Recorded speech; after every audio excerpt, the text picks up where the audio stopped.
You've heard our Secretary of the Army, our Secretary of War. You've heard the President of the United States. If you've listened to anything that they've said over the last few months, they talk a lot about preparing the Army and the whole military for the age of modern warfare, because it's changed a lot. We've got drones now. We've got cyber warfare. We've got satellites in space that are as important to the modern warfighter as anything, as any rifle or tank or airplane was 20 or 30 years ago.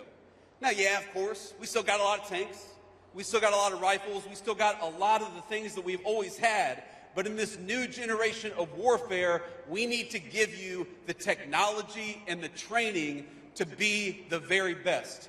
And we know that you are the very best, but part of training you to be the very best is to make sure that you have the ability to use the modern weapons of warfare better than anybody else. When we look at the battlefield of the future, when we look at the next war, God forbid, if we're called on to fight it, it is going to be, if anything, a war up here as much as any other conflict in the history of the world. If you look at what's going on in Russia or Ukraine, or you look at what's going on in some of our counterterrorism missions, or you look at what could happen in the future in the next military conflict, it's not going to be the war that we fought 20 years ago. It's going to be a much different war. And one of the things I want every single one of you to know is that the President of the United States has given us a very simple mission, that we have got to equip you with the resources, with the training, and with the equipment to win the battle of the future.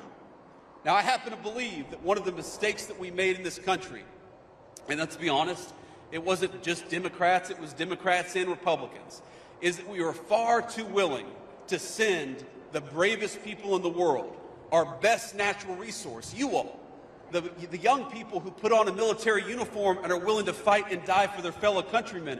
We were too willing to send you off to battle without a clear mission, a clear definition of what you were supposed to accomplish.